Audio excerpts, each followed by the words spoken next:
Hi, welcome back to the second video of my Security Plus series. Let me X that out. So what we're going to be doing in this one is doing firewalls and evasion, a few exercises built around that. Now for our first exercise, we're just going to be connecting to the Hyper-V manager. Now, just going to involve connecting to some virtual machines, but we'll be using Hyper-V to connect to another server to use the OS. So now we're just going to make sure we're connected to the proper VM, which I believe is the DM1 here. Just a moment. Just thought I had it queued up. Okay. Okay.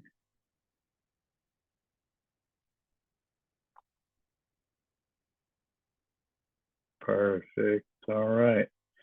So yeah, that should X that out here. All right, perfect. So now I'm just going to open up the Hyper-V manager application. There it is. All right. And then I'm going to click on, let's see, here. I'm going to right click, start, and connect. And you don't have to do it or right click. I just right click myself. It seems like it's a bit quicker, but you can also right click. Well, you can do this any other the prompts that I'm doing. You can also do it on the side here. So I'm also going to connect. So now we're connecting to the other lab here. All right, perfect. So now we're just going to go in as the admin. All right, perfect. And now I should be on the virtual machine window. All right, perfect.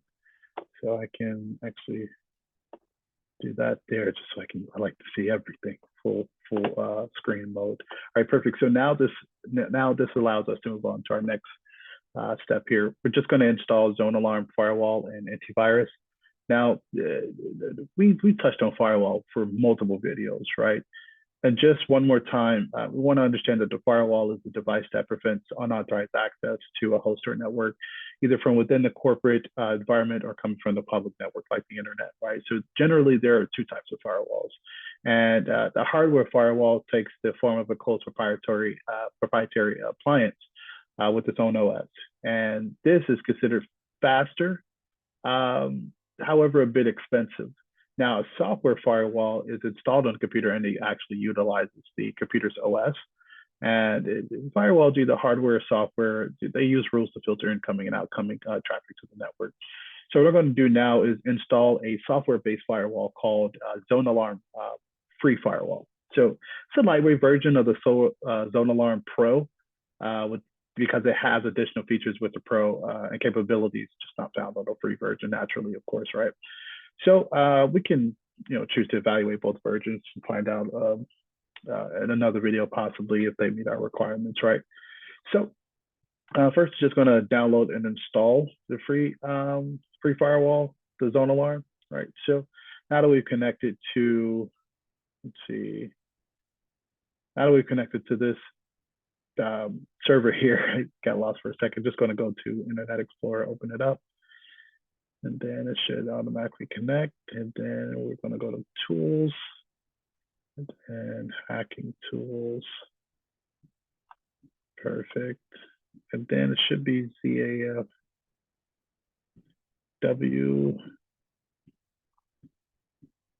setup.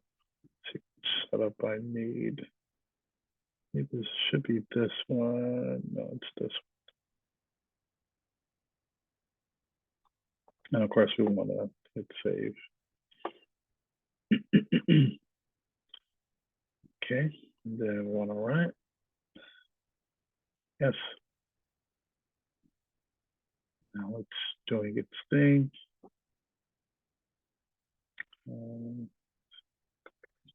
Default settings. I guess it's just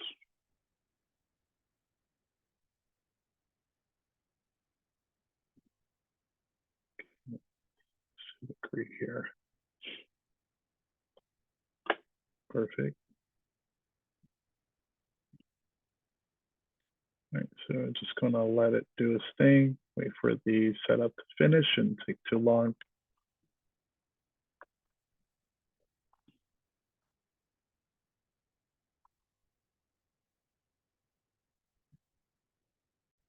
Perfect, so it has finished the install, right? All right, naturally it'll show, yeah, it'll show the cannot display web page, which is fine. We're just gonna perform now the main install of the ZoneAlarm, right? So I'm just gonna manage add-ons here. All right. That. All right. Minimize this, right? All right, perfect. So we just want to make sure that this is enabled. All right, perfect. And then now it should allow us to close this out. And then refresh.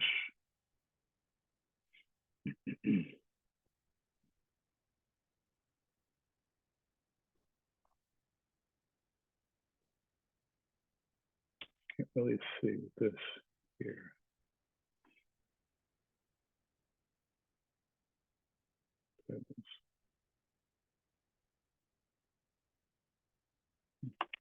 Okay, now just going to, now that we've enabled the ZoneAlarm do not track for the IE, now we're going to uninstall the AVG antivirus that we already have on this server, so it won't interfere. So I'm just going to go to the control panel.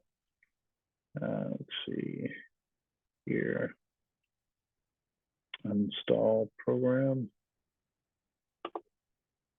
AVG, install, next.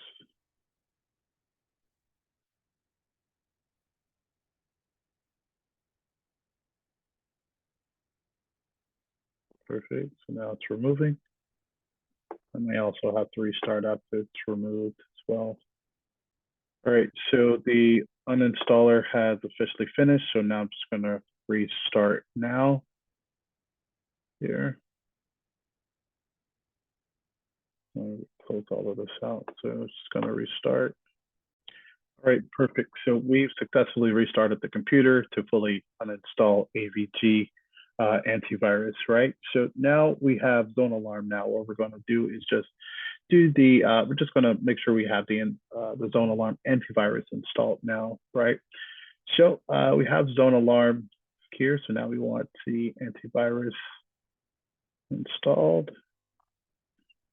Perfect, of course, yes.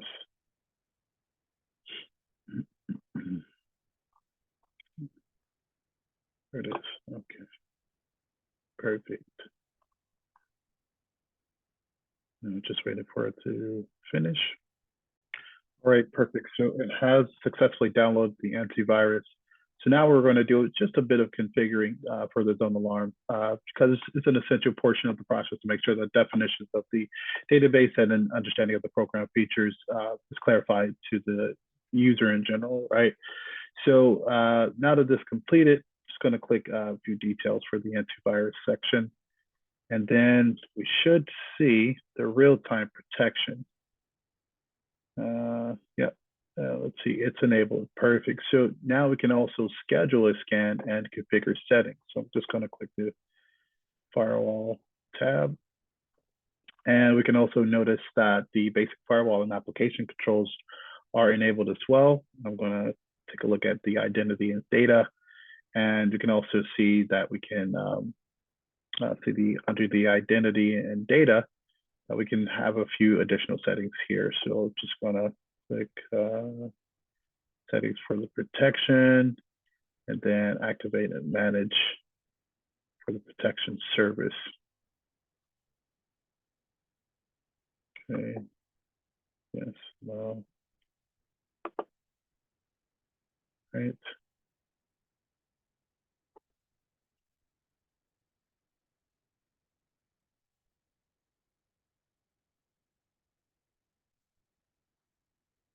And try it again. It may not load since we're in a lab. Let's see.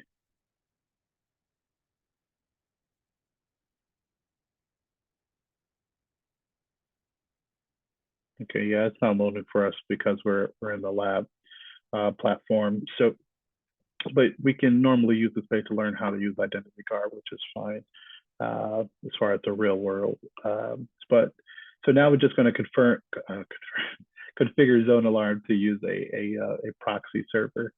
So to configure this to use the proxy server, it's going to do a few things here. We're just going to head over to Tools and Preferences. Let's start it. There it is. Okay, perfect. So now now that we have the dialog box for preferences here, under the proxy configuration, we just want to enable the proxy server, and we're going to do proxy. It'll let type. There we go.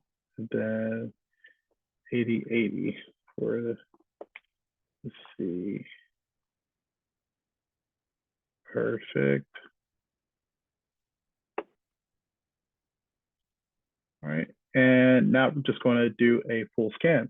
Now, to do the full scan, we're just going to make sure we're back on the Antivirus tab, setting it on, and then clicking Scan Now. Let's see, full scan. All right, perfecto. So now we can choose the full scan, or as you can see, the other two options that we have there, but we want to do a full scan. It may take around between 6 to 10 minutes to complete normally, and then it may or may not show us a few detectors. If it does, we'll peer through them to see what it looks like as far as the scan. But I would suspect that it may be no viruses may be detected. We don't know. We're going to find out in just a moment.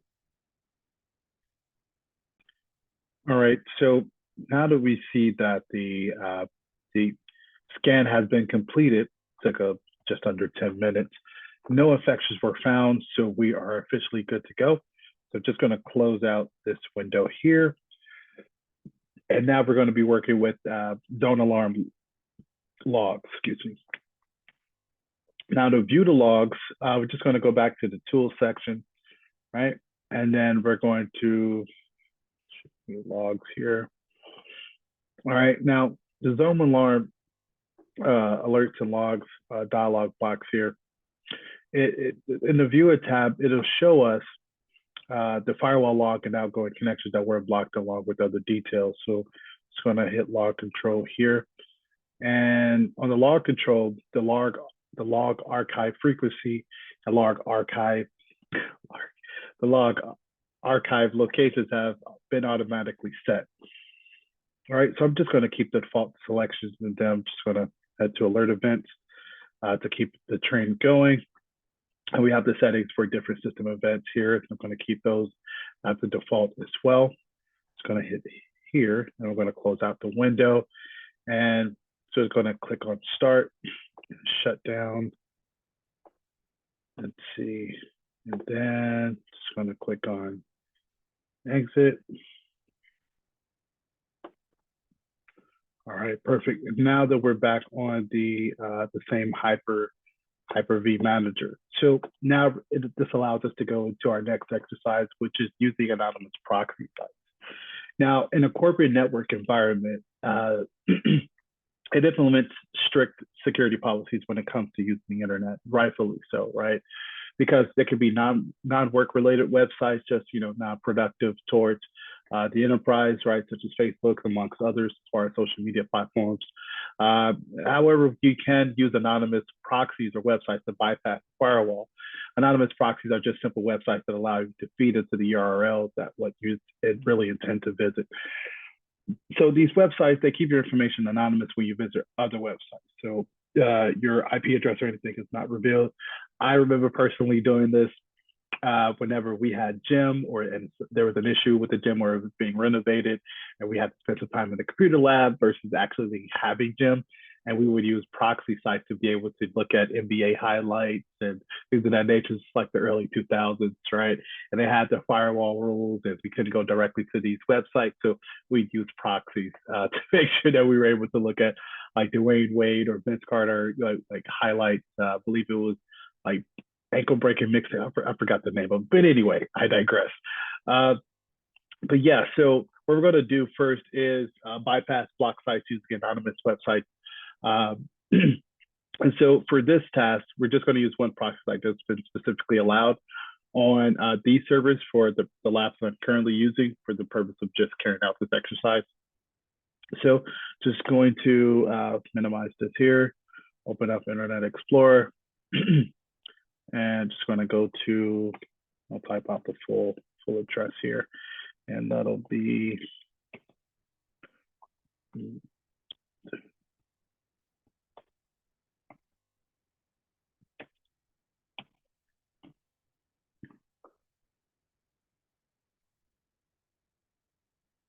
this may not work. Okay, I have another here. That's fine. Yeah, I have another.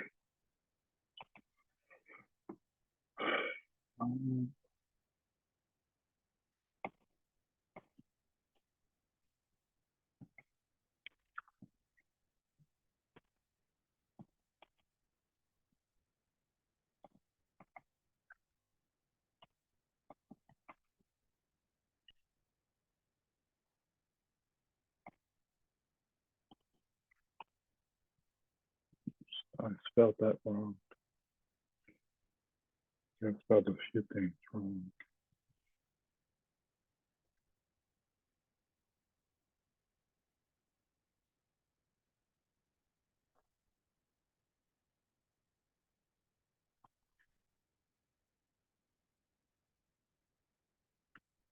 Just in case here.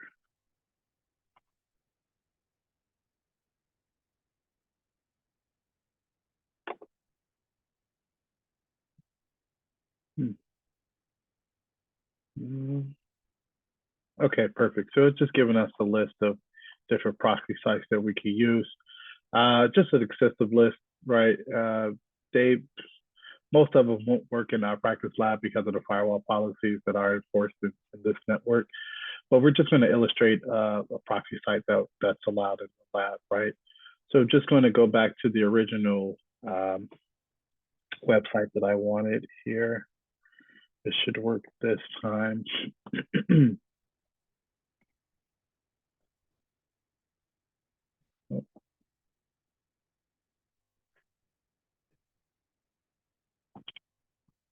That is, okay.